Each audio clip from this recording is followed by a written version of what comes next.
Welcome to Today we will discuss about the DLR application techniques in the Rockwell switches part 2. If you missed part 1, please go into the playlist. We have clearly provided the discuss the basic things in the part 1. Okay. So what are the things that we will discuss in the part 2? So we will discuss the DLR network requirements and its restrictions, and what are the different types of cables that we get used in DLR, and what are the important things that need to be done before connecting to the ring nodes, and how a DLR with one link disconnected looks like, and when a DLR storm will happen in the network, and how a DLR with all links connected looks like. Okay.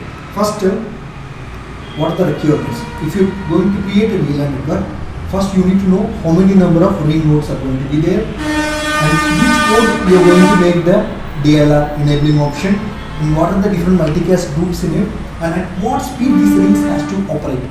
Whether they have to operate in uniformity, or they have to operate at 2 different speeds, or they have to operate in 3 different speeds. So those things you need to define. Those are the basic requirements in it, and most importantly, CIP sync is very much important. That is the precision time protocols. Okay. So first let's try to know what are the different number of ring nodes in it. Okay. We recommend to limit your DLR network with 50. Please don't go more than 50. If it is less than 50, it is good. Okay. And if your application requires more than 15 nodes, what we recommend you is that please segment those nodes into different separate DLRs, so that it will be easy for us to manage. Okay. And third thing is that for a ring which has only switches in it, okay, you can use more than 24 switches. Okay. End devices can be more than 230. Okay. An important note is that if you use more than 50 nodes in a DLR network, be sure to test your application before going for the production. What is the reason behind this? That there is the highest probability for multiple fault out there. Okay, and the fault detection time will be slower, and the recovery time will be more. To avoid all sort of things, try to limit your nodes into less than 50. Okay. Next, switch ports. So in a single, these are the different switch ports. You can use either 1, 2, 3, 4, 5, 6, 7. Example 8 port we are providing. Since major discussions will be from 5400 and 5800, we are going for this example. We have so many port parameters. That is, we can make it as administrative mode. We can use it as access of the trunk mode.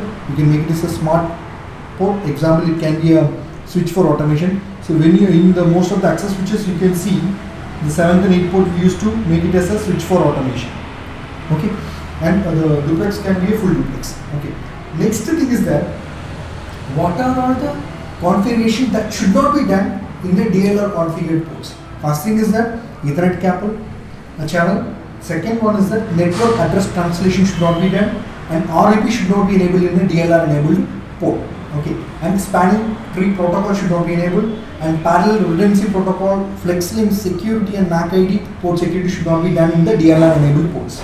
Okay, and what is this multicast groups? Okay, if you exceed the threshold limit of a switch in a multicast group, what will happen?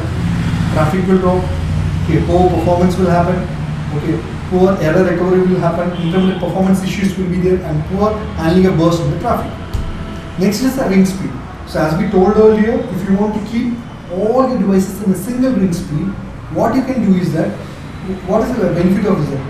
If you have a ring node which can operate at very different speeds, it will be difficult for you to communicate. So in order to have a uniformity in the ring speed, what you can do is that, example, in the static for 5400, you can set the speeds at 3 different ranges. Say for example, ring 1 you can configure it with 100 Mbps. Okay, and the ring 2 you can configure it with 1 Gbps. Again, in the ring 3 you can configure it with 100 Mbps. Okay, so to achieve the uniform ring speed, follow the following configuration rules. For all the ring devices which need to operate in a uniform speed of either 100 Mbps or 1 Gbps, set all the devices in an auto negotiate speed in the configuration. Okay, example, consider you are going to use EN2TR. Okay, make the port speed configuration to auto negotiate, so that they all will communicate at the same speed. Okay. Second example is that if you want a single device which need to operate at a high speed and all the other devices to be operate at the other speed, what you can do, example, when EN4-tier network is getting into the EN2-tier network, what will happen automatically? If you keep them in the auto negotiate, all the other devices will operate at 100 Mbps speed, these devices. Okay, but this EN4TR, it will operate at either 100 Mbps or 1 Gbps speed. Okay. Next, consider if you want to make the pair of adjacent ring nodes which need to operate at a very high speed. Okay, and all the other devices will operate at a different speed. How we can do it? Very simple. Okay. So you please keep this all these EN2TR devices in a 100 Mbps speed category. That is auto negotiate. Okay, and between this EN4TR1 and second EN4TR, what you can do is you can fix the speed to 100 Mbps. Okay, and for between this EN4TR to EN2TR, you will keep the speed as an auto negotiate. So that what will happen, even though the pair of adjacent ring nodes, okay, are operating at different speeds, the uniformity of the communication will be proper. Consider when you are configuring, okay, so normally when DLR is enabled, one of these ports will be blocked. So what will happen? The communication will be happening like this, in the proper way. Okay. But when there occurs a failure, what will happen? We can able to communicate only with this node 1 and 2 devices. We cannot able to communicate with 3 and 4. When the DLR is enabled, when it is acting as a ring supervisor, immediately through the unblocked port, it will try to communicate with these 2 devices. So that it is taking immediate action. It is taking a recovery action, okay, to make the network stable. Okay. And what are the different types of cables that we can use? So we can use SMF, that is single mode fiber. We can use the MMF, multi-mode fiber. We can use the copper fiber. Okay. So what will be the data ranges? It can be 100 Mbps or 1 Gbps speeds. Okay. And what are the devices which are compatible to SMF, that is single mode fiber? Static switches are the only devices in the Rockwell which are compatible with the single mode fibers. And if you are going for a multi-mode fiber, you can use Ethernet over IP, which is operating at 100 Mbps speed, and the static switches. And third, it's the copper. So if you are going to use the copper as a cable for establishing the network, all the devices which is operating at 100 Mbps speed or 1 Gbps speed or static switches, we can use the copper for all the devices. Okay. So now let us consider a simple example of the mixed medium and DLR network. As you can see, we have switches.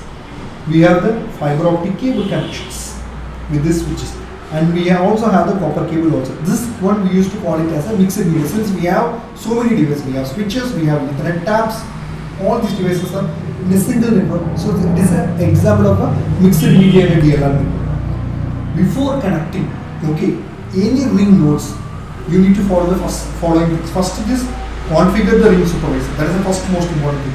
Complete the ring configuration of all the switches in the ring. And if you fully connect your DLR network with the supervised configure, the network can experience the network storm. So when the network storm will happen, without configuring the ring supervisor, without configuring the each and every other switches in the ring, if you try to connect, what will happen? A network storm will happen. Okay, it will make the network unstable. And if you or DLR network includes the redundancy gateways also, please configure them as well before connecting them into the nodes. Next, so this is a simple example of if one link is not properly connected, how physical network, how the DLR is incomplete. This is a simple example. As you can see here, we have PLC, we have ETABs, we have the HMIs. Even though we have multiple devices connected to it, but the cable is not completely connected. Here the physical connection is not made.